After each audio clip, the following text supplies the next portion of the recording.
I'm Mayumi, publisher of Moonshine Inc. And I want to say thank you for taking the time to join us today, because every single day I learn that time is our precious, non-renewable resource. So thank you for sharing yours. So welcome to the 6th Tahoe Talks. This is a series where the Inc. team swaps out our reporter hats for our convener hats. And we want to foster good, solid civil discourse around pressing community issues. Today, we're talking about the shifting gears of the Tahoe economy, and an absolute powerhouse of panelists are joining us today, and nearly 90 people signed up. So this is amazing. I'm going to share my screen and let Becca or Juliana know if you're having any issues technologically on seeing the screen. All right, it's coming up. So we've decided to split this discussion into 2 sessions. We want to talk about what's happening in the world of tourism, and then we want to look at what new directions could our economy go. And a motto of Moonshine is that context is king. So to know where we're going, we need to know where we've been. And that's why Moonshine stories are always so long. So to start off both sections, Moonshine wants to give us context. And we're going to do just a short presentation. Following that, we'll have our panelists answer some questions that we've lined up. And then if we have time in that section, we're going to open it up to the audience for questions. So at the core of everything that we do for Moonshine Inc. is that there's a love for community. You, me, each of the names in the Zoom room today. And I'm guessing that each one of you does work in the name of community, otherwise you wouldn't be here. And every organization and every agency represented is working hard on the issues that we're going to cover today. What's unique about Tahoe Talks is that we cross the jurisdictional boundaries, because that's our coverage area. And so it is our hope today that we share facts, opinions, and ideas, because it is only together that we do what Amanda Gorman said at the inauguration, that we can lift our gaze to what stands, not what stands between us, but what stands before us.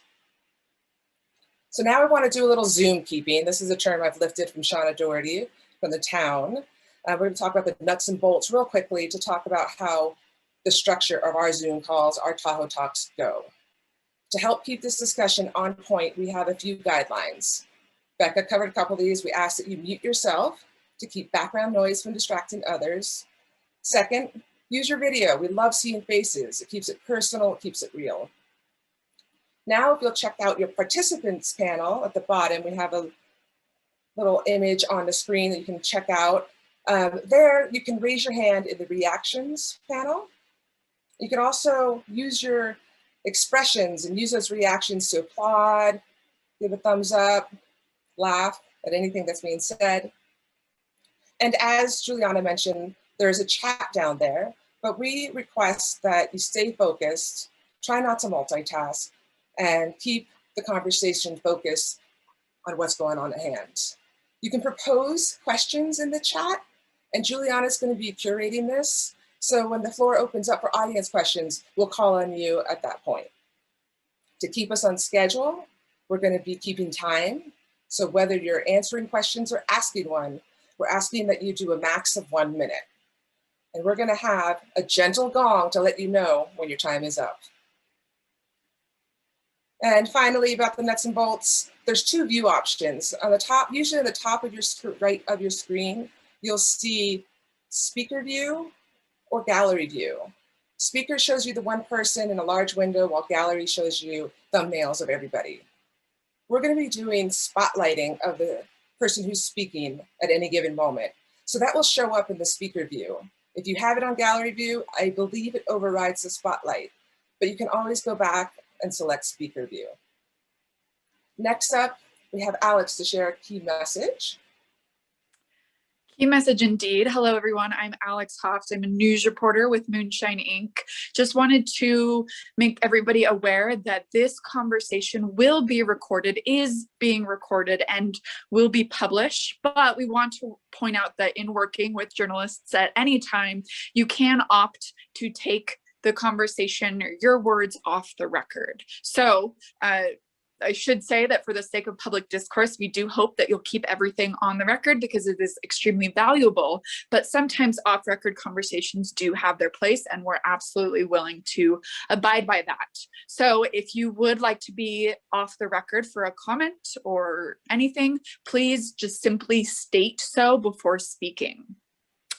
And then just so you guys know as well, our June print edition, Moonshine's June print edition, it's actually going to be an entire edition focused on the economy. And so we are hoping today that conversations, information shared, questions asked will help fuel the content in that. So our next slide, I'll just reference you guys to the agenda. And so as we mentioned, everything happened today, so we're a touch behind. Apologies with that. But you can see that we're going to break out our two topics. They'll be divided by a 5-minute break. And then we'll wrap things up at the very end with a couple of closing remarks. So now for the people that you all actually came here to see, we have our 10-person panel. And what I'm going to do is I'm going to run in this order that you guys see on the screen before you. So Alyssa, heads up, I'll be starting with you. If you will take a single sentence to introduce yourself and anything else you want to add in your sentence, as long as it's not a run-on, we'll do that. So I'll start with Alyssa and I'll run down the list. Hi, my name is Alyssa Riley, and I'm the Executive Director of the North Tahoe Business Association. And I'm really excited to be here today and be able to speak with everybody specifically about tourism. I think it's definitely on the forefront for NTBA in our district. So thank you so much for having me.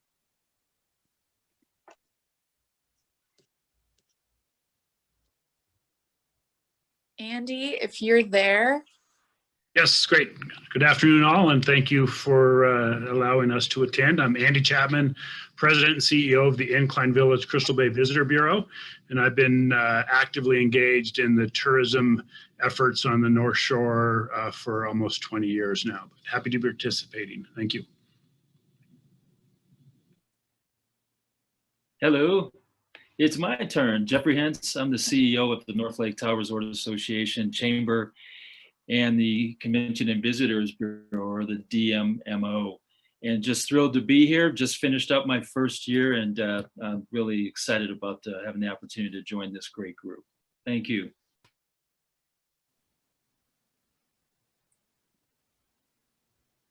Hello. I think I'm unmuted. Lynn Saunders, President and CEO of the Truckee Chamber of Commerce. In addition to all of our ongoing business support programs that we've done for many years, I think one of the most exciting and relevant to today's conversation that we're embarking on is a new resident program, as they do help diversify our economy and have changed our communities in many ways. Good afternoon, everyone. I'm Heidi Heldrum, and I am the CEO of the Tahoe Prosperity Center. We are the regional economic and community development organization. So we work on the North Shore, the South Shore, the California side, and the Nevada side. I have been a resident of Tahoe for 25 years in South Lake Tahoe, but this year I get to experience firsthand what it will be like to find housing on the North Shore, as I will be a North Shore resident starting this September. So very much looking forward to moving to the region, even though I've enjoyed lots of North Shore stuff over the years, but this will be a fun and exciting new adventure for us. Good afternoon, everyone. I'm Hillary Hobbs with the town of Truckee. I'm in charge of economic development for the town and also work on other town strategic projects, including sustainability. Hi, everyone. I'm Kristen York, Vice President of Economic Empowerment for Sierra Business Council. We're a triple bottom line nonprofit. also director of the Small Business Development Center, and we help entrepreneurs start, grow, and thrive with their businesses. Hi, everyone. My name is Colleen Dalton, CEO of Visit Truckee Tahoe, your destination marketing and management organization. Our mission is to protect, preserve, promote, and enhance Truckee as an authentic mountain town. We serve our members, partner with key organizations, and balance our actions for the well-being of the community. Good afternoon, everyone. I'm Cindy Gustafson, and just starting my third year as the Placer County Supervisor for the 5th District, but I've been privileged to live up here since 1983 and serve in a whole variety of roles, from public to private to nonprofit organizations working in the community. Really excited to hear ideas and suggestions for how we move forward. Thank you. Hi there, Hardy Bullock, 5th District Supervisor for Nevada County. I'm new. I just took office January 4th. Happy to be part of this conversation with all these talented people on the call today. Happy to listen to everybody and our greater community on what we can do to work through our changing economy and the changing visitation here in the mountains. And it's been a topic of several conversations recently, so I'm excited for today. So thanks for having me. Excellent. A powerhouse panel indeed. I will now hand the virtual mic over or back to Mayumi to get us started on our first topic. Thank you, Alex. And thanks everybody for passing that mic so seamlessly on the Zoom world. So first topic, evolution of tourism. Tourism is the backbone of our regional economy. You know, we all know this is an incredibly special place, and it's no wonder that visitors want to come. The tourist industry is one that has a history that goes deep. The Transcontinental Railroad routed straight through Truckee and ended up opening up the region to travelers. From 1900 to 1943, you could board a train in Oakland and end up on a train that went onto a pier in Tahoe City, as you see in this photo. And then you would hop on a steamer that would take you out onto the lake. And it's kind of ironic that this kind of setup is something that we really wish we had today. This photo from around the early 1910s shows the Ice Palace in Truckee in downtown, where revelers could slide down. You can see right in the foreground, they could slide down a 2 hills straight into the building. And in 1938, Sugar Bowl Ski Resort opened, which was the first ski lift in California. The 1960 Winter Olympics, hosted in the valley with no current name, brought I-80, and the area's abundant winter recreation became well known. Today, we're at a place where tourism is bringing in our main source of revenue. It's estimated that it brings in over $3 billion a year. And the feeling that many of us have that tourism has grown exponentially in the recent years is supported by the data. And we're just going to look at one data point. If you look at Placer County TOT, which basically tells us how many people come here to visit and stay the night. In 2008, the county collected from the eastern portion approximately $8 million in TOT. That number jumped up to around 2012, I think it's around 12 million. In the big winters of 2015 and 2016, we saw that skyrocket to 18 million. And as you can see on the screen, in 2018 and 19, that number was 21 million. So from 2008, we went from 8 million up to 21 million. And that's just one point of reference that we have. And since the Great Recession of 2008, Tahoe went from being 42% reliant on the tourism industry to now we're about 62% reliant. And that comes from a report from the Tahoe Prosperity Center, which Heidi, I'm sure, will probably be talking about later. So we have seen that COVID shone an interesting light on the situation. While the pandemic brought many more tourists to the area, we saw a depression in the economy. And for comparison, you can see that in 2008, in the recession, 5,000 jobs were lost. When COVID hit, we saw 9,000 jobs disappear, basically overnight. And then we saw the negative impacts intensify. We saw traffic and trash, congestion, loss of workforce housing or more of it, and increasing environmental impacts. This is all stuff that everybody knows, and that's probably a big part of why you're here today. And I just want to make a mention that if you want to explore those impacts a little bit more in depth, you should check out Tahoe Talks 5. We did a full Tahoe Talks just about the impacts of tourism during COVID. This is the Truckee bypass, where traffic should be moving, but it was at a standstill.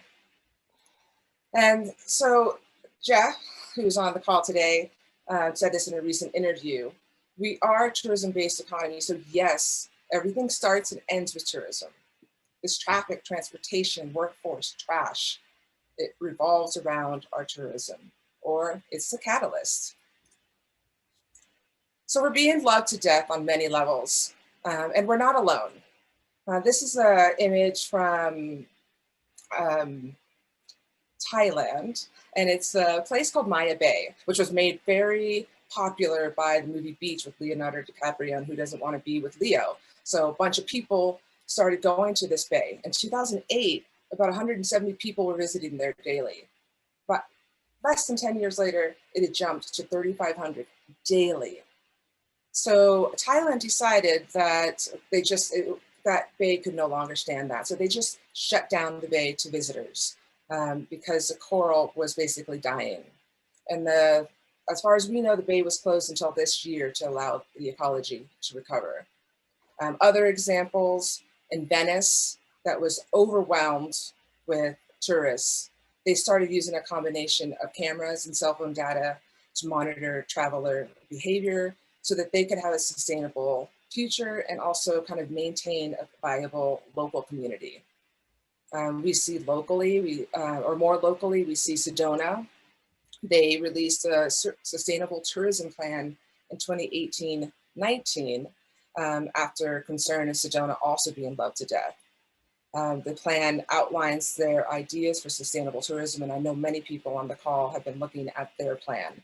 Mammoth Lakes also released a sustainable recreation and tourism initiative. So we're seeing Truckee Tahoe sort of being just overwhelmed with tourism. This is actually a COVID shine on, but we think it kind of speaks to that kind of sense of like muffled community here. And Colleen Dalton, who's also on the call today, spoke recently at another talk like this, and she talked about the purpose of the tourism organization has shifted. It's gone from mostly being about promotion to being about promotion and stewardship. So we're seeing some new horizons happening in this realm of tourism. And locally, a couple of examples that we're seeing already in the works is Placer County has started implementing some of the strategies to deal with all of the impacts like trash and traffic. And that came out of mediation efforts that they did with people that were concerned about the impacts on the community. We're seeing Visit Truckee Tahoe, which is just getting off the ground based on Truckee's TBID, and they're working on doing a sustainable tourism guideline doc and even looking at a certain certification. One Tahoe is unique. I think it has another name now, but this is a initiative to try to figure out a way to kind of mitigate the impacts. And there's actually an entry fee being considered for all of Tahoe, which would, one, help limit visitors, but then also help fund any mitigation that we need to do from tourism. And then just recently, Supervisor Hardy Bullock, he put together a roundtable called the Convene, Champion, and Catalyze. And I understand that that was a really revitalizing talk around many of these same issues. So I'm going to stop sharing my screen and we're going to go to our panelists. And if all of you panelists could just get yourself ready to hit the button when you're ready to talk. And Becca is going to spotlight you when you are talking. So just know that everybody will see you. And hold on, I'm just getting my questions up.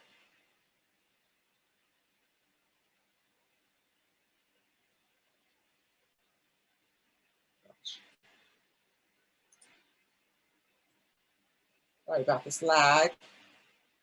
All right. There we go. All right, so I don't think I brought up this term, but a term has come onto the scene to describe these overwhelming impacts that we're seeing from tourism, and that is over-tourism. And so this is an idea that many places that are beautiful like Tahoe are dealing with a sense of there's just too much tourism and what can we do about it? And so our first question to the panelists is, in your world, what are the metrics being used to define over-tourism?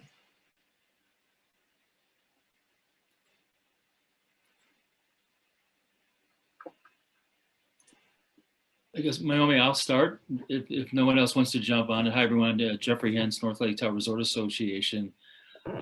And just some background, I've been in this industry, I hate to give it away, but 30 years. So I've seen a lot of evolution, especially on the DMO world. But how do you define over-tourism? I don't believe DMOs, that's destination marketing and management organizations, define it as over-tourism. I think we measure it as when we reach a capacity.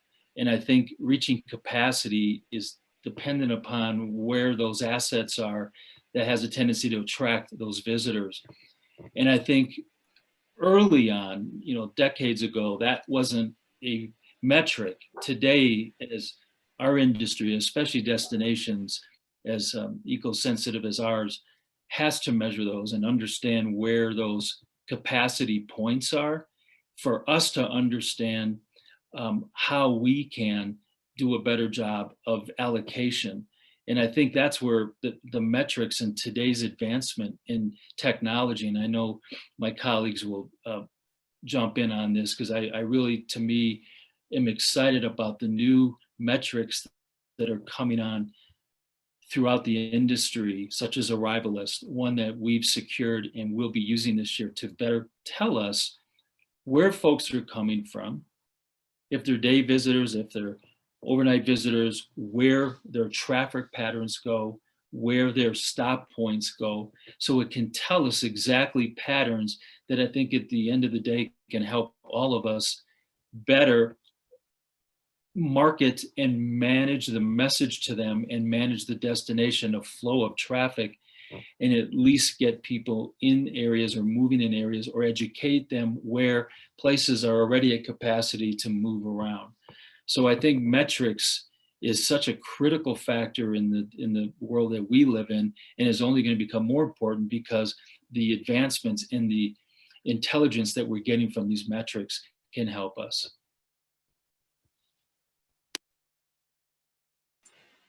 Excellent, thank you, Jeff. That definitely outlines somebody's 30 years of experience in this. Anybody else like to talk about the metrics? Yeah, I'll jump in. I don't know that there's defined metrics that we're looking at, Mayumi, from the county standpoint, but certainly community impacts we've heard loud and clear. And so how you determine when are we at capacity? And just for perspective, I was here when the building moratorium was set in 1982-83, and the Tahoe Regional Plan was litigated, and we put very, very strict limitations within the Tahoe Basin. And subsequent to that, we saw huge growth pushed out into the valleys, North Star and Squaw, as well as into the Truckee community.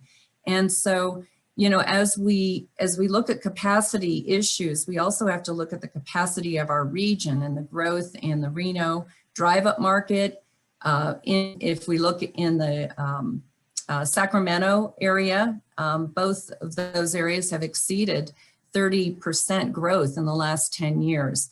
And so we can put caps on overnight visitation through building moratoriums, through not allowing more homes in the region, more units in the region, but then we still have the drive-up metrics. So I think the metrics that we're looking at is how we address community impacts, and that's the trash, the noise, traffic. Those are the things that we're most focused on, and monitoring those metrics to consider the idea of one Tahoe or cordon pricing, basin entry fees. And then what are those impacts on Truckee? where we put those boundaries. How does that, because we have unintended consequences all the time in public policy. We change something for one reason and we create more impacts. So looking at all of those factors. Thank you, Cindy. I think we all do that in our own life, right? Unintended consequences of many of our decisions. But that's why we're all here together to try to look at those and look forward. Anybody else want to talk about the metrics that we look at when we're talking about tourism? What's too much? I hate Alyssa with NTBA. I was just, I couldn't agree more with Supervisor Gustafson and Jeff.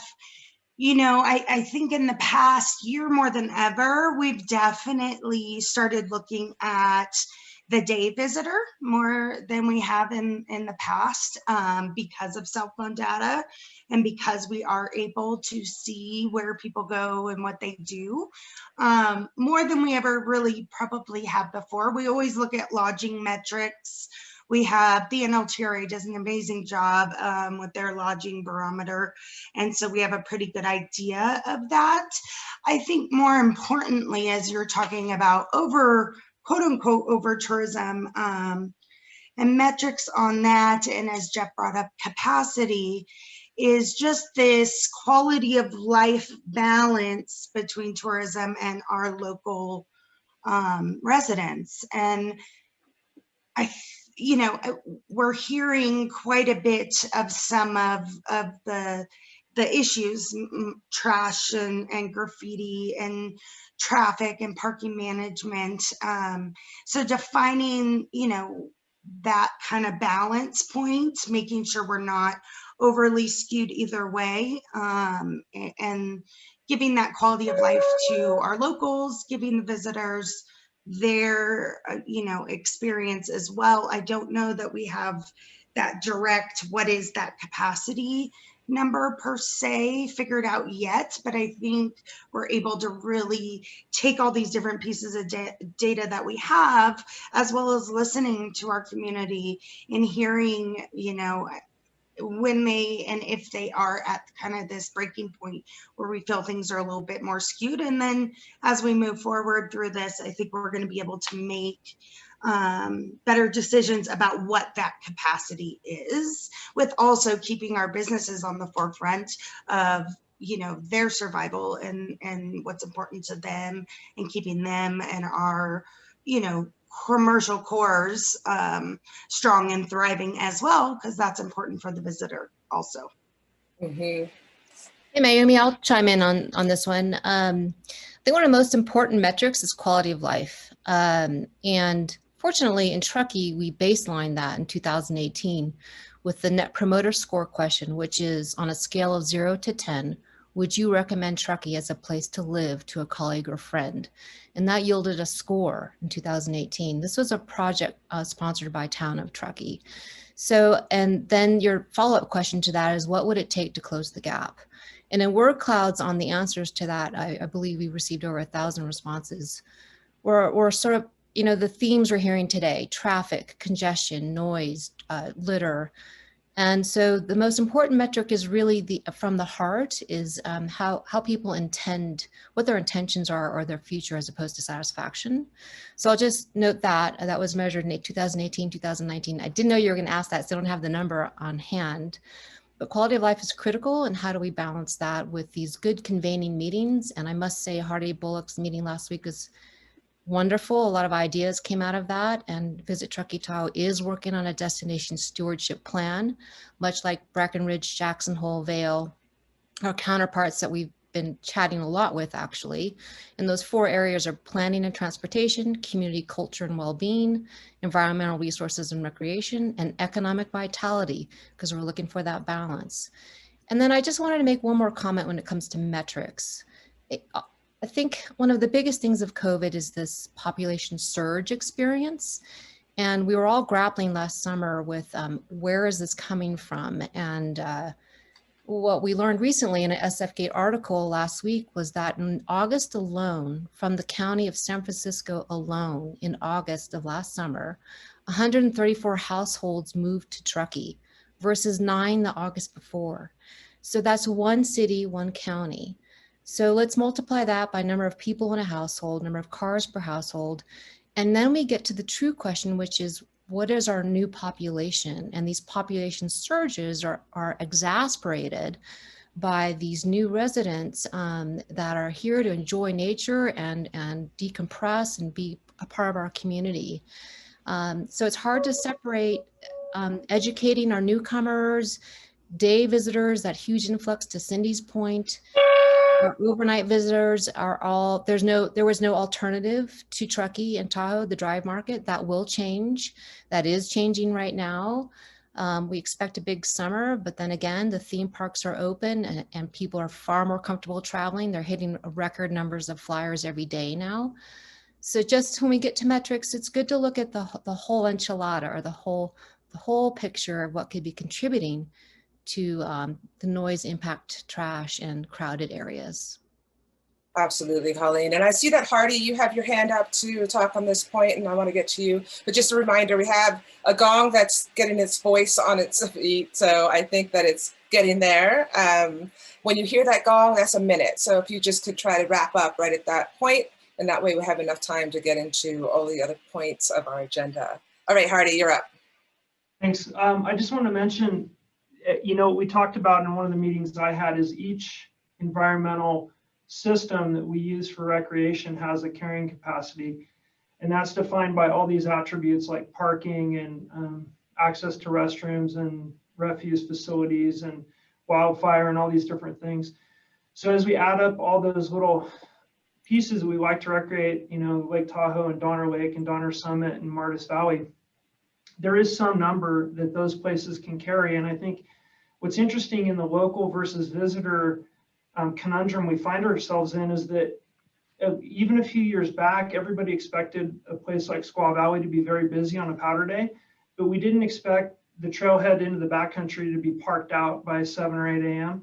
And so we're seeing pressure in these other areas that is making kind of the local people who have lived here a long time think that that's their special spot, and I get to go there when everybody else is going somewhere else. It's really one of the challenges we face, and I think we're going to really have to understand the carrying capacity of the region so we can understand where to put infrastructure, where to build parking, transportation elements to supply greater access to places that people are going to go. It's inevitable. People are moving in that direction. We see that if you are spending any time in the backcountry, you'll see that.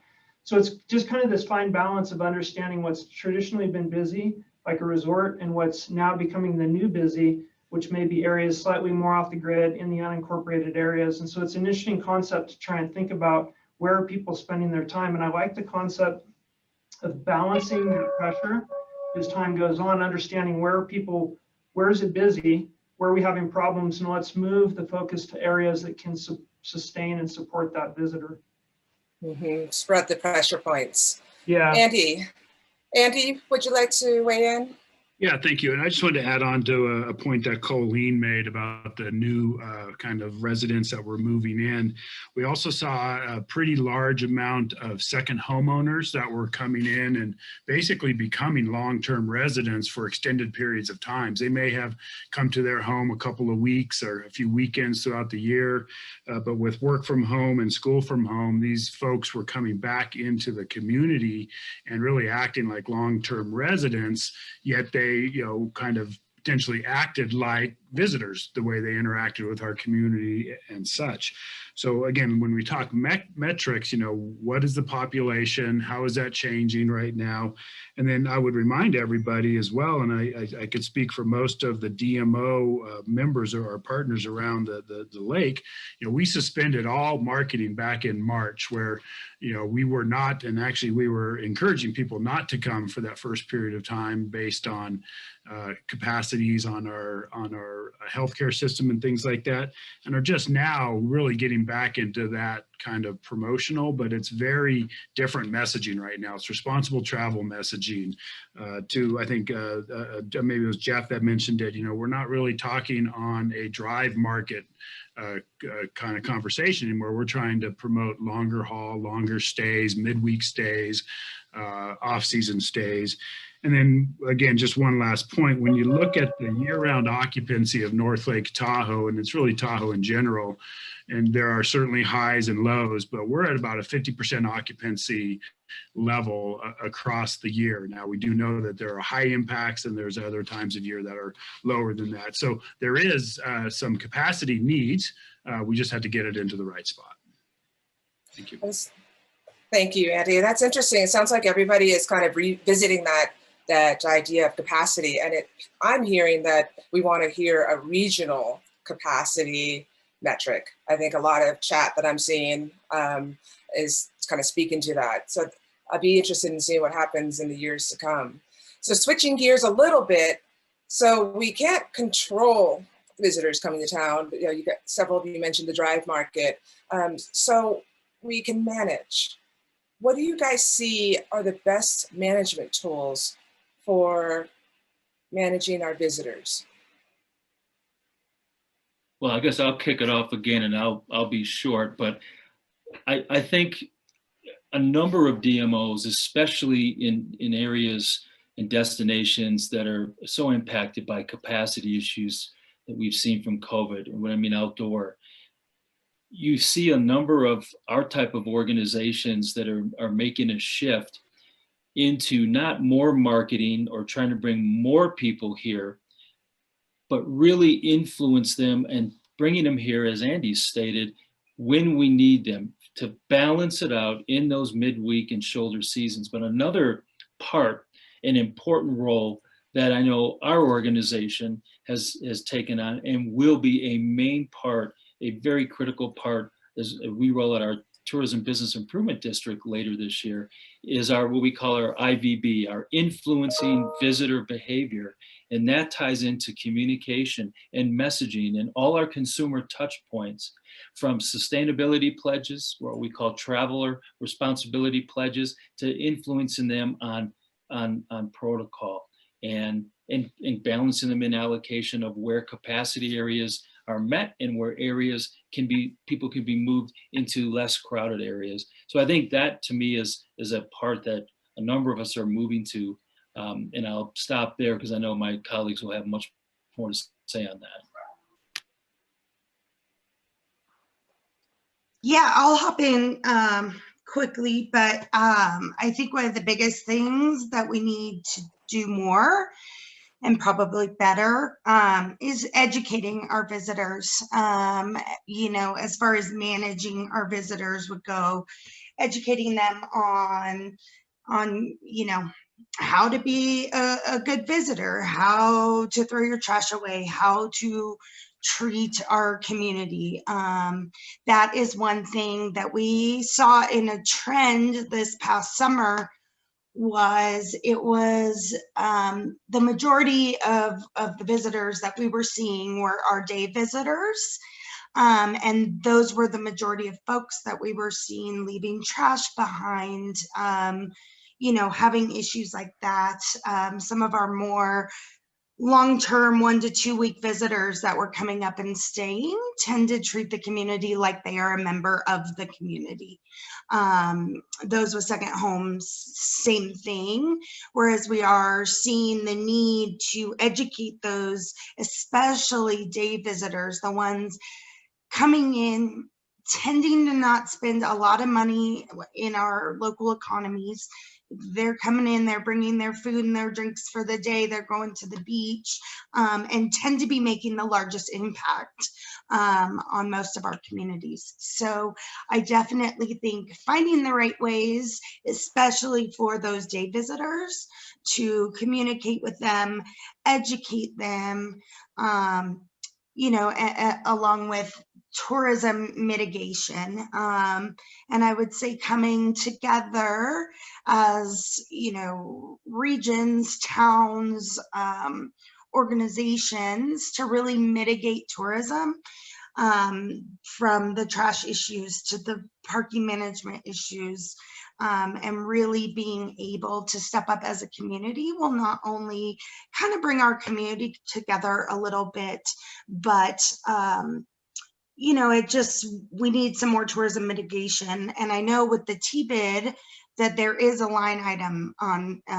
within the TBID that can help with some of those tourism mitigation needs. So I just think education is one of the biggest things we need to find the right way to do, and bring both our tourists and our locals together. Because I think more than ever before this past year, we saw a lot of conflict between the two groups, and so bringing everybody together, if we can have a positive experience for our visitors and have our local community members not feel that they are losing their home and giving up their quality of life. So I just think finding that balance and then the education piece are very important for managing our visitors.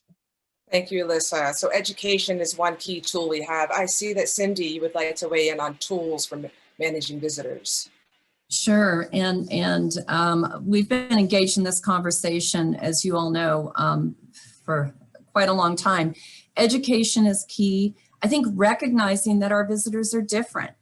They're different than they used to be, and there's definitely a socioeconomic and cultural background difference. And so rather than condemning visitors, we need to reach out and help them understand what stewardship's like. Many of us were raised in an era of the litter bug campaigns and keeping America clean and cleaning up our highways and some of those areas. And when you travel throughout California and talk to our counterparts, you know, we're not the only area being subjected to what we feel as outsiders trashing our community. Every every county supervisor with a tourism area has experienced this. So maybe we need a more broad-based approach to education, not just focusing on who we see right here in our county or in our region, but we also need to find rules that we can enforce.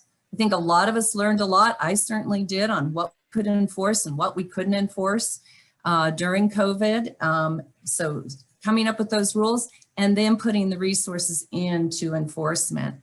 And just hats off to the Take Care program and all of the stewardship messaging and trying to get that out in different languages. And maybe that should be an example statewide or region-wide to our drive-up markets of let's get out and educate anyone coming to these different environments as to how to take care of their communities. So just a few ideas there.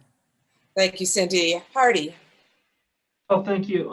You know, I wanted to echo what Cindy was talking about, and I think the word unified, we came up with this unified messaging concept where all these different parties are using a similar timing and message platform that we can get out across all of our different channels. And so Colleen and I, through the CCC group, are talking about publishing a calendar whereby anybody who wants to consign to it, you don't have to, obviously, would have some unified messaging in advance of these times when we know it's going to be incredibly busy. And we have great data to understand when those times occur and where the pressure points are going to be. So we have got a lot of data at our disposal, at our disposal to kind of leverage that unified messaging. We get the same message out across all these different channels. And then again, educating the visitor is, Cindy was pointing out, the demographic is changing, and some people don't necessarily want to go out for a big backcountry experience. They want to have 10 or 15 people around a picnic table in the snow, and they want to have snow play areas. So we need to really understand how things are changing, because at the edge, we're getting a lot of snow play activity, and it's really people driving up and they just want to get to the snow. So if the snow's at the summit, they're going to go to the summit. If the snow's at Cisco, then they'll be down there, and really understanding what people are coming here for. It may just be to get out of the Drive Market, Sacramento, wherever that is, and just congregate the family around a picnic table. So really understanding what the solution set may be is imperative. Gotcha. So we need education on our side as well, it sounds like. Hillary. Lots of great ideas shared so far. One piece to add is thinking about transportation and how people get to the places where they would like to go, both for visitors and for residents here. And where there are those pinch points, rethinking some of our transit options, and if we need to be expanding our fixed route service, microtransit, making sure that our bike routes, our pedestrian routes are really robust to help accommodate travelers. So we're not just a drive to destination area, and we can really accommodate some of those alternative forms of transportation to help with some of those difficult areas and pinch points. Absolutely. And I think we have time for just one more response. So Colleen, I see that you would like to weigh in here. Yeah, just real quick, couldn't agree more, Hillary, on the transportation. If we can make it easier for them, they'll use the process. But I just want to touch upon, there's been so many messages: take care, Tahoe, respect, recreate responsibly, keep Truckee green. And we do want to unite on a message that's encouraging and incentive and positive. There's definitely weariness in the marketplace to the shame, blame, judgment, wear your mask thing. We see it in social media. So, you know, we want to make a pivot towards in-market messaging that's very positive and reinforcing. And one thing we all want to remember is that good communication before they arrive, that we all have databases, which are probably the drop in the bucket of how to reach people. So scale, how many people you're reaching; frequency, how often are you reaching them? So scale, reach, and frequency is rather critical before their arrival. So you'll probably be seeing more signage in and about Truckee, and I'm sure on the lake, for that upon arrival guest to know how to recreate responsibly in a more positive, rewarding, recognizing manner. Thank you, Colleen. That's an excellent place to leave off on the first section. We got a little bit of a late start, and I don't know if I said that it had to do with internet and blood draws. So it's amazing that we got this going. You guys are really sharing a lot of great information, so I'm glad that we did. We're going to take a short little break because it is important in thinking about taking care of our area. We also have to self-care. And so it's important to get up and move and get away from our computers for just a little bit. So we're going to do 5 minutes. And to inspire some movement, we've got a song that might just speak to the passion that Big Blue has on all of us. All right, this one's an old one. I'm sure some of you will be familiar with it.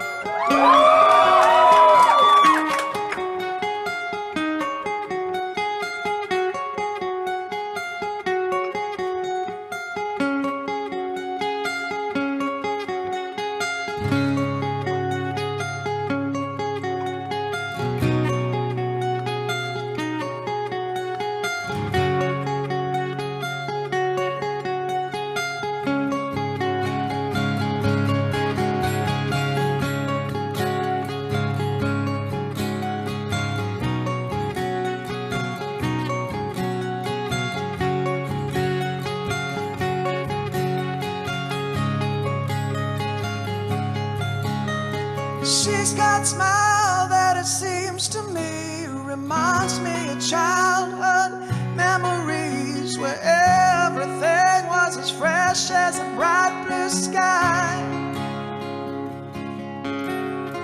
Now and then when I see her face, she takes me away to that special place. If I stay too long, I'll probably break down and cry.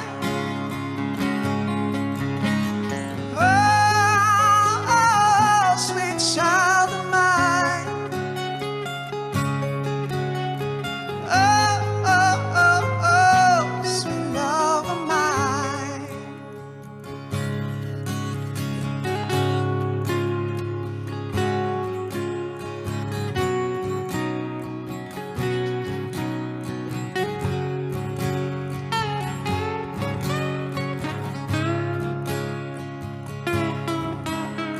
She's got eyes of the bluest skies, and if they thought of rain, I'd hate to look into those eyes and see an ounce of pain. Her hair reminds me of a warm, safe place where, as a child, I'd hide and pray for the thunder and the rain to quietly pass me by.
Okay, the faded out music means it's my cue. All right, everybody, let's come back to the hearth.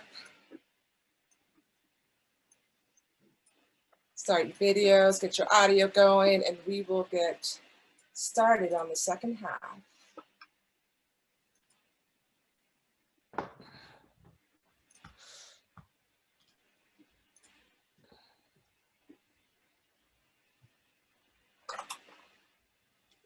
All right, everyone.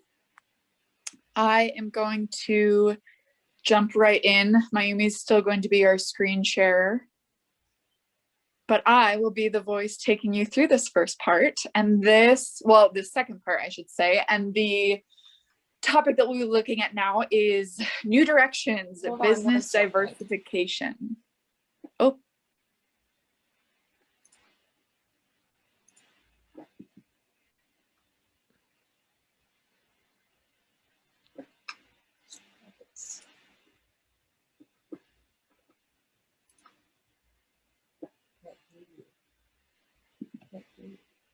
Oh.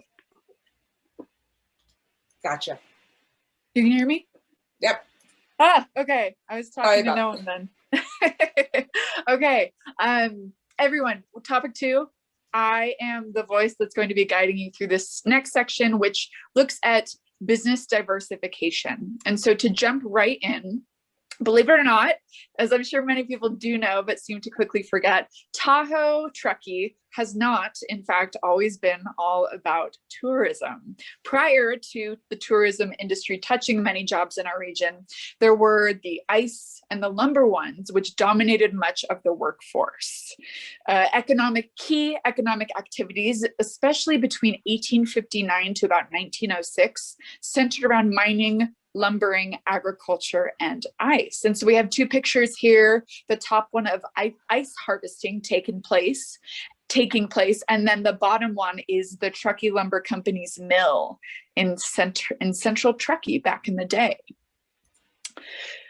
Moving forward in time, looking at the breakdown of sectors in the actual area. So these next 2 specific charts look at the Lake Tahoe Basin, and they are both charts from the Tahoe Prosperity Center's Economic Forecasting and Resiliency Analysis August 2020 report. A mouthful. So in this first one, we've already touched on the Tahoe region's reliance upon tourism. This gives you that breakdown of where exactly those sectors of those parts of the private sector breakdown. So you can see up near the top, we have the food and accommodation, we have the art/entertainment/recreation, and then even a little bit further down is the retail trade. And you could argue that all of those heavily rely on tourism. The next chart looks at that reliancy directly. So we mentioned some numbers, Mayumi mentioned some numbers earlier. This shows an actual trend that is certainly on the upswing from 2005 to 2019 in the leisure and hospitality sectors. So where are we today? Work is definitely being done. Mayumi touched on that. A lot of everybody who spoke in the previous section touched on that a lot. These are just 2 of many, I should say. I don't want to shortchange anyone. These are just 2 examples of what is happening. So we have that Tahoe Prosperity Center report, which is a great look into the economy, especially during COVID-19 and as a reaction to that. So that's a great example. And then also Sierra Business Council, they shared in their 2020 impact statement a lot of the efforts that they made in reaction again to the COVID-19 pandemic and numbers of people and businesses, et cetera, that they were actually able to help. A key quote from that prosperity report that we've been sharing, because it speaks very well to this topic we're all here to discuss today, is having the highly sensitive tourism industry as the Tahoe region's leading base sector stifles economic resiliency. Some specific challenges that we have, communication and cohesion. We have a lot of jurisdictions in our area. We have 5 counties, many unincorporated towns. There's lots of multiple first or only languages that serve as barriers as far as communication. COVID-19's impacts lasting impacts, whether they're for better or for worse. Some of them are here to stay. And then we have the exodus of the working class, and that is of course associated with the cost of living here. All of that, in addition to the fact that the Tahoe Basin's population is on the decline.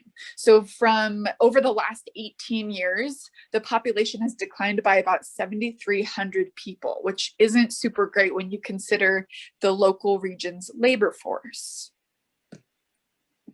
But of course, we should end on a positive note. So there are industries that are showing promise.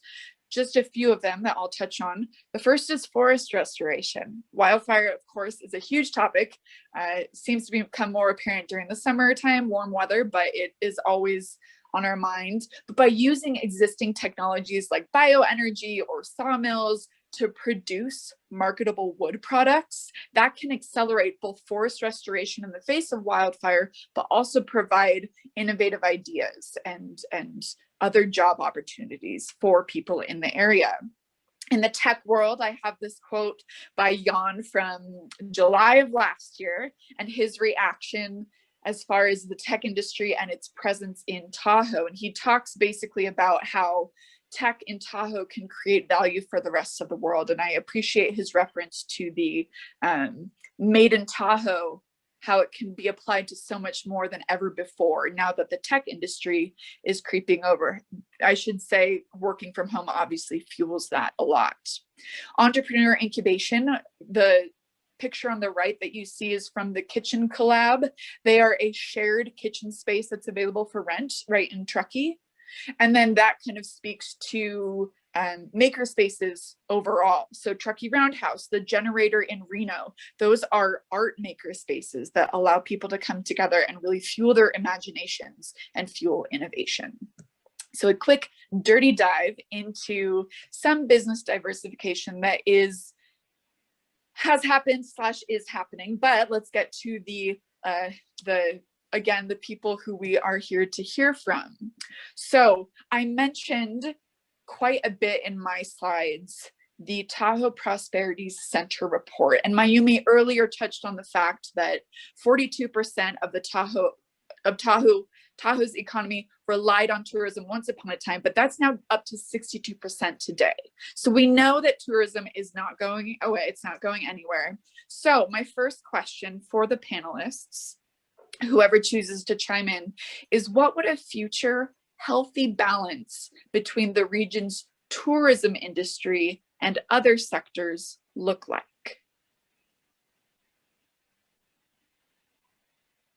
Looks like Kristen is on it. Go ahead, Kristen. Yeah, yes. Well, the balance would bring in businesses that aren't necessarily dependent on tourism. So what does that mean? It's going to require a couple things in the region. And I would say number one is expanding our broadband capacity. Right now, it is a huge problem in all around the basin and in Truckee. And it's not, it's a fixable problem. We still have people on DSL, which is old copper lines that will be pulled by October, but we have dark fiber running all over Truckee that is completely untapped.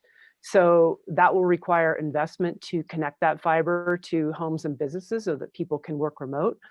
It'll require also access in some cases to reasonably priced commercial space. We definitely have a shortage of that. And then capital investment in startups. And I'm not talking specifically about tech startups. I'm talking about businesses that may need to invest in brick and mortar and inventory and personnel. And that, in my mind, having a local investment fund could really help that. I could definitely speak to the broadband right now, as I've been one of the people who's been suffering today. All right, Lynn, I saw your hand up. So we'll do Lynn and then we'll jump to Heidi. Yeah, I just want to say in the short term, we really do have an opportunity here with our new residents. They certainly do diversify our economy. They work for businesses and corporations that aren't based here, but yet they're spending locally. And we recently did a couple focus groups of new residents. We spoke to at least 30 of them. And it was really very encouraging to hear how they want to be good residents. They want to be good members of our community. They want to give back. An attorney from San Francisco wants to provide pro bono work for families in need and is looking at Sierra Community House, or somebody else is working for Sierra Senior Services. Somebody else wanted to work at the hospice. You know, somebody else is picking up trash on the trails, and what do I do with it after I pick it up? And they want to be good new residents. And as I say, they bring talent and expertise to the area that can only benefit us by working on boards and nonprofits and special districts, elected positions. And so we're really trying to help them understand our community, understand the opportunities, understand our culture, our history. As Mayumi said earlier, you don't know where you're going if you don't know where you've come from. So I think a lot of our history is really important for us to convey to them. And so I think we really, in the short term, really do have an opportunity. And that was a lot of what was based around the Truckee brand, the base camp for a big life. And we really did have remote working in our minds when that was created 5 years ago. So we do have an opportunity right now. Thank you, Lynn. And it is important to speak to the positivity of having new people come too. So I appreciate that. Heidi, the floor is yours. Hi, everybody. Thanks so much. So thanks for highlighting the COVID impact report. We definitely wanted to have a better understanding of the regional impacts to our economy. And when, as you mentioned, we found out that the hardest hit were our tourism workers. And that's who we need to be mindfully thinking about as we work towards economic diversification. And so it's very clear that we are not going to have any sort of silver bullet solution to fix our economy, to balance it more, hopefully maybe 50-50 in terms of tourism percentage and non-tourism industries. But we do have these other economic clusters already in existence in our community, and that's where the opportunities lie. So health and wellness is an important sector that is in our community that has room to grow and has grown a little bit since the last recession. And environmental innovation is another sector. We have a lot of science and college work and other activities up here. Taking things like that to market is another opportunity for investment in our diversification portfolio. And then again, always maintaining that stable tourism base, but keeping it in that stability through sustainable recreation activities. Again, so not overloading one community, one area, one part of our environment. So balancing, as Kristen said earlier, the triple bottom line is going to be important moving forward in terms of economic diversification. Definitely, as is being realistic about it and knowing that tourism is such an important. Thank you, Heidi. Thank you all. Supervisor Gustafson, I see a raised hand. Thanks.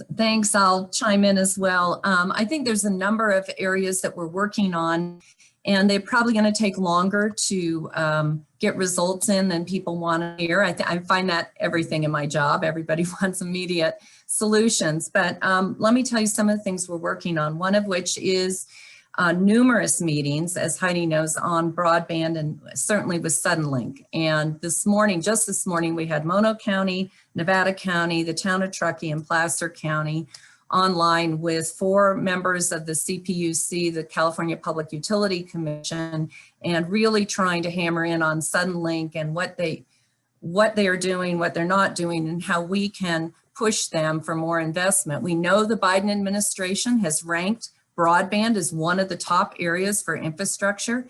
So what is it we need? How can we best implement that at local agencies? Do we build infrastructure and lease it back to the private companies? How is it that we help facilitate these discussions? So we're on it. We know it's critically important to being able to diversify our economy, some of which is, the standards that people come to expect in broadband service. We don't want to go back to those extraction industries that we saw that dominated our communities back at the turn of the century. But what we do want to do is incentivize any new and innovation. So we focused a lot on science.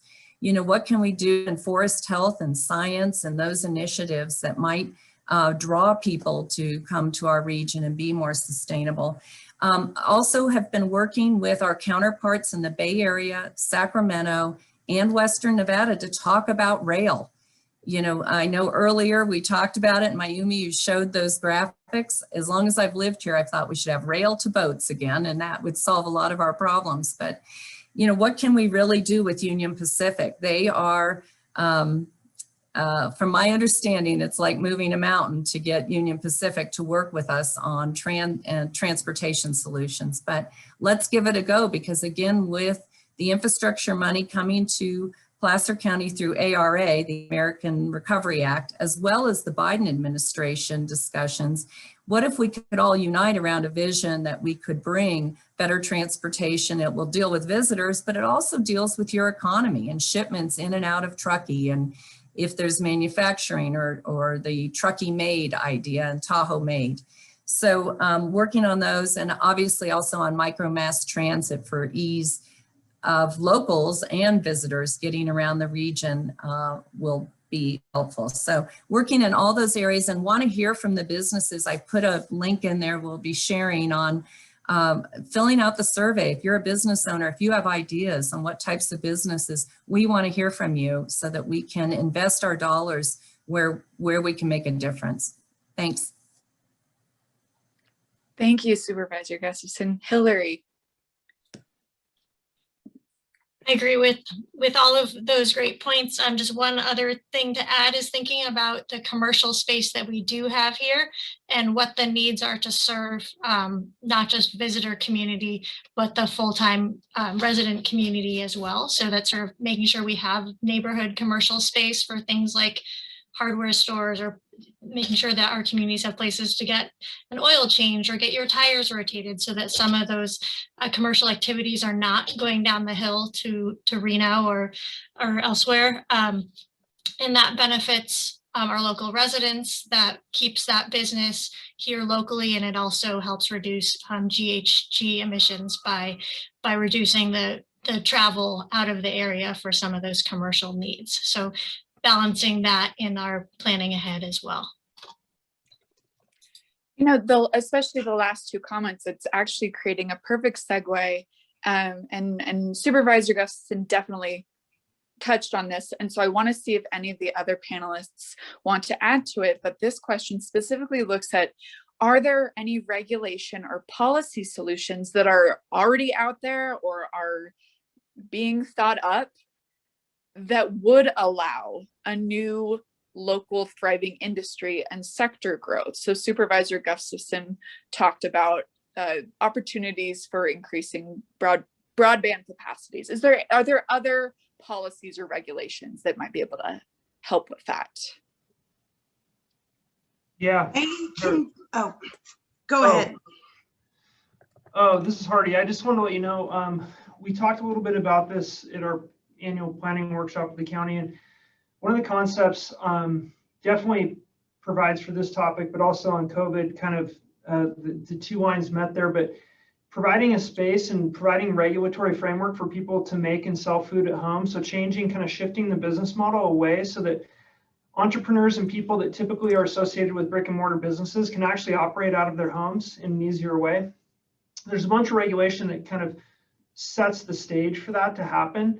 And it could be through the health department, it could be through the building department. Some other areas, the CDA in Nevada County is working on, with the town of Truckee, working on a common plan set so people can build houses that usually typically small, but can build them quicker, so that the plans are already approved through the regulation, through the building permit process. So, you know, you can see some of these things are kind of catalyst genesis type regulatory framework changes.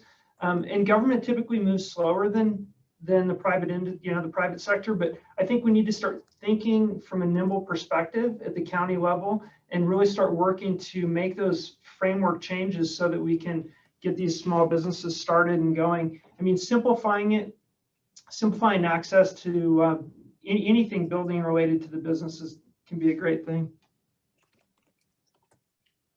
Thank you, Hardy. And was that Alyssa? I heard. Yes, thank you. Yeah, this is something that we're seeing significantly, I would say, within our commercial core in Kings Beach. There are some rules and regulations from county levels and local levels that make it really hard for new businesses to get into our district. Period. So we're seeing a lot of people who show interest in Kings Beach and end up opening in Truckee or over the hill. Some of the examples are the parking regulations, sidewalk regulations, and a big thing that I think we see is this push and pull from landlords not wanting to make the required updates, and the renter not wanting to do that either because it's not their property and they don't want to invest in that. And so it's this forever push and pull that we're seeing, so they go find somewhere that's a little bit easier. So I think finding some exemptions to some of these rules, some incentive programs for landlords to want to rent, and or a vacancy tax if they choose not to. We have many landlords who own their buildings outright. They inherited them.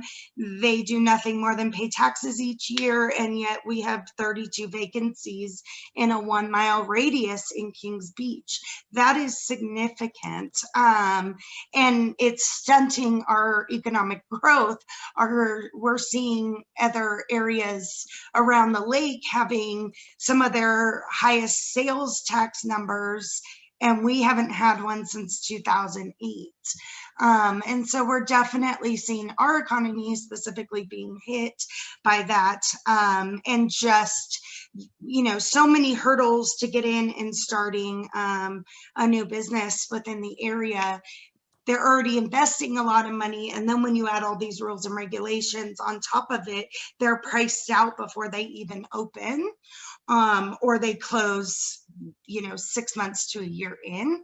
My other recommendation would be sidewalk street vending opportunities, food trucks.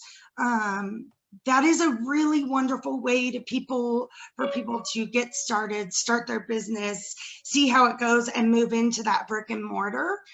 We do have some rules and regulations in place that would cause upwards of 20 grand to do so, which again stunts some folks where they can't quite go into the brick and mortar, and they also can't afford that to really get their business off the ground. So I would say some of those rules and regulations and exemptions would allow for our economies to grow and develop for the future. So Excellent. Thank you, Alyssa. Heidi.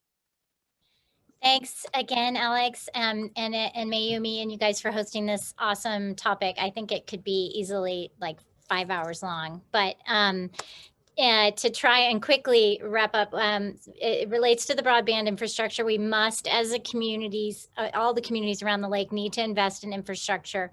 We are at less than 10 gigabytes broadband speeds. We need to be 50, 100. I mean, the people who are moving here from the Bay Area, that's what they're used to. And then they get here.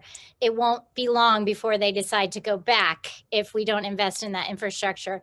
Second, the most important point out of the original Tahoe Basin Prosperity Plan back in 2010 was that for investment to happen in a region, you have to have certainty in the marketplace. And our government partners are doing that in some areas, but we need to do it across the board. We need to be very consistent with incentives for the type of industry that relates to our economic clusters, encouraging the investment of those industries in our region, and then streamlining and making things easy for our business partners, for our industry partners, our hotel partners, all of the existing industries that we have, to make it easier for them. And that, I think, is an incredible policy / regulation solution. I think that was your question specifically, Alex. So those things can and should be tackled as we move forward towards our sector growth, existing sector growth, not necessarily new sector growth, but to help our existing clusters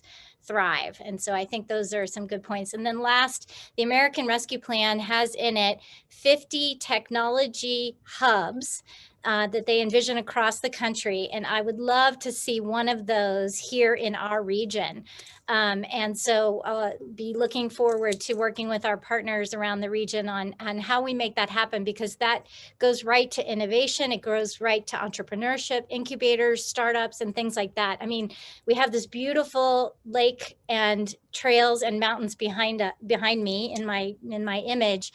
But all of the amazing things that could be happening, manufacturing, bikes, paddleboards, ski companies, all those kinds of things that relate to our beautiful outdoor recreation industry are what we'd love to see expand our diversification in the future.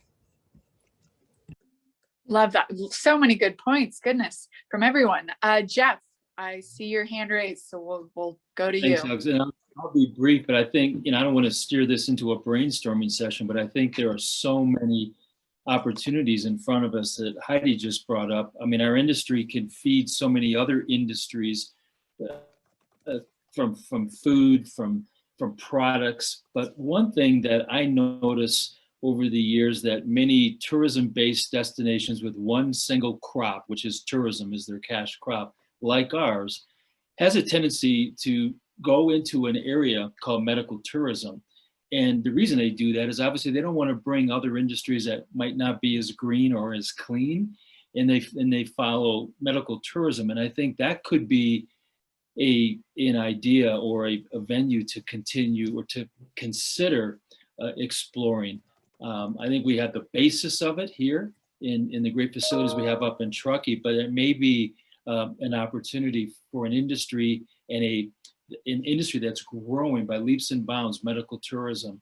And it really is it's a healthy industry. It is a high wage industry and brings many jobs and can really diversify what our community brings. So it's just something that is, if we're talking some ideas. We are talking ideas, and that's a great one, and one that I haven't necessarily heard. I'm very much a layperson though. So, all right, I do want to bring in, as we wrap up, I do want to bring in a question from our community. And so that is from Frank Gerdeman. Apologies if I mispronounced that. And so this is what Frank said. He says, I'm curious what the panelists see as how we might diversify opportunity, not just the economy. Remote workers do inject new purchasing dollars to support the local economy, but don't necessarily add opportunities to higher wages for existing residents. So how we might diversify opportunity, not just the economy. Kristen, I will head to you. I have a strong opinion. Oops, am I in? There we go. No, you're good. You're good. Okay, I have a strong opinion on that, and that opportunity would be entrepreneurship. This area is ripe with people with ideas, but they may not have the money to get something off the ground, the money or the knowledge. So it's a combination of technical assistance and mentoring and startup investment, which is really, really difficult to find if you don't have a rich uncle or very deep pockets. So to me, that's building off of what the town and the chamber, NCR Business Council and Prosperity Center have already done with our micro incubator work. So our pitch camps, our small business development center, and the resilience fund, which there's great opportunity, and there's an opportunity for anybody to invest in those or to be a mentor to entrepreneurs. So Alex, you were on that so quick. Yes, Heidi, go for it. Yeah. I'm just going to add in, I think the other component is the workforce training. So, I mean, kudos to Kristen and the hundreds of hours that she's worked every week since the pandemic started, and the SBDC for its coaching and mentorship. But we also need to, have programs in place to retrain our tourism low wage workers into those higher wage jobs.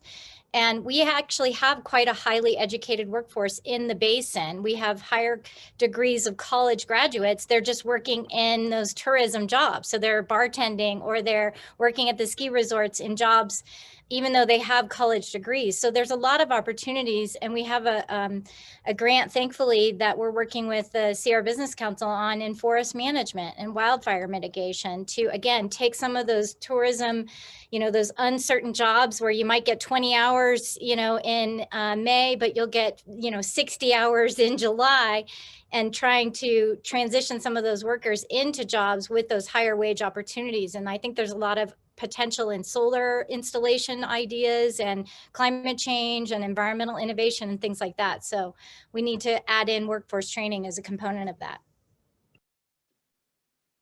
Very well said. Anyone else want to chime in on diversifying opportunity and not just the economy?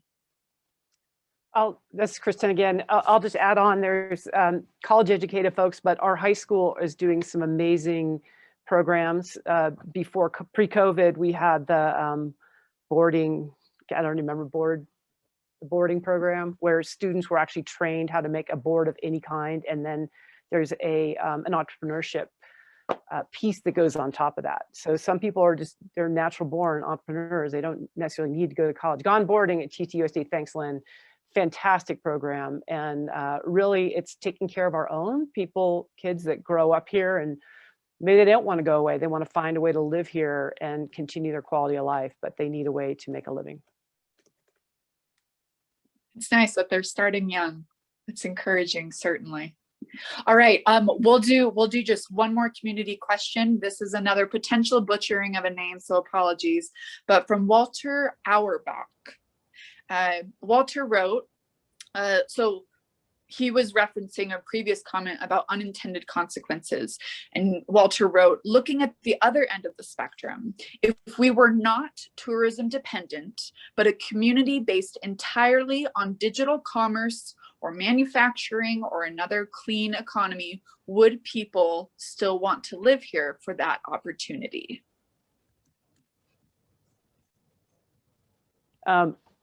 I know Wally, so I'll take a first crack at answering that.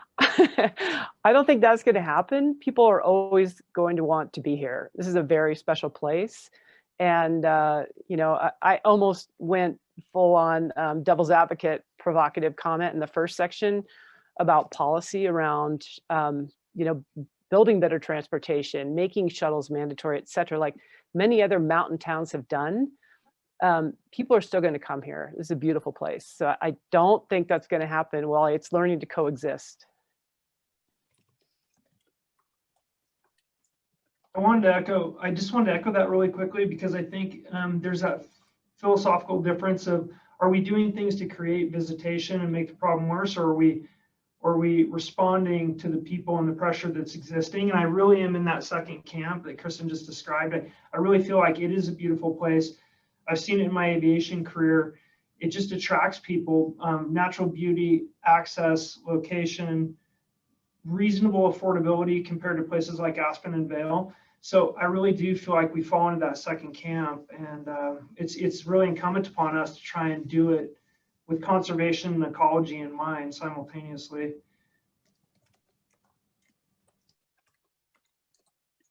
All right, any other comments on that question about looking at the opposite end of the spectrum? If we weren't tourism dependent, but a community based on digital commerce or manufacturing or another industry. Any other closing lingering comments? I have one closing comment, and it really does get back to the first section. And I think it's incumbent upon everybody on this call and everybody that lives here to be really clear about our values and how we live here because we love the outdoors and the clear lakes and the trails and the beauty in the nature, and to not be afraid to speak up about that to visitors. And there's an education piece, but there can also be, the enforcement piece, which is totally different. And we just really need to really embrace that and be a role model for all of our visitors. Hear, hear. A good comment to end on. Oh, not to end on, to proceed. Lynn, go ahead. I'm going to give a shout out to Moonshine. Back in January of 2020, you guys ran 10 markers of a true Tahoe Truckyite. And I would encourage all of you to look up that on Google. It's volunteer, support your local business, drive intelligently, be helpful, leave with more trash than you brought in, know your community leadership, be passionate about a local cause, know others outside your age group, have a conversation with them, know your local service people, help a friend in need. And so I think that that really speaks to a lot of our values and culture and why we're here and what we want others who are here to embrace as well. A great closing comment. Thank you, Lynn. That was a great piece. I enjoyed that. I am going to let Mayumi take the reins back. All right, thank you, Alex. And Lynn, thank you for bringing that up. I believe that was an opinion piece, if I'm remembering correctly. So this is a little plug to share your opinion in the local media. It gets community discourse going and it provides ideas like today's conversation. So knowing that time is that precious non-renewable resource, we want to land this plane as close as possible to our ETA. So thank you guys for hanging in there on this pivotal, thought-provoking discussion. I am just thrilled with it and I can't wait to replay it and find all the ideas and nuggets in there. I have a little more Zoom keeping to wrap up. This call will be released as a video and everyone that signed up will be emailed with a link. We will compile a list of all the resources that our panelists have given to us, both before and after and in the chat. And then we're also going to include some key questions and info from the chat, but we are going to make sure that we fact check anything that we send out. Everybody will also be receiving a link to a short survey. We hope you will take that survey and let us know how our team did. All the interruptions and unforeseens notwithstanding. And then finally, if you'd like to learn more about Tahoe Talks, please visit moonshineinc.com/Tahoe-talks. These are community conference calls that we hope to continue hosting and provoking community discourse. So we'll see you next time. Meanwhile, do everything you can to keep Tahoe smart.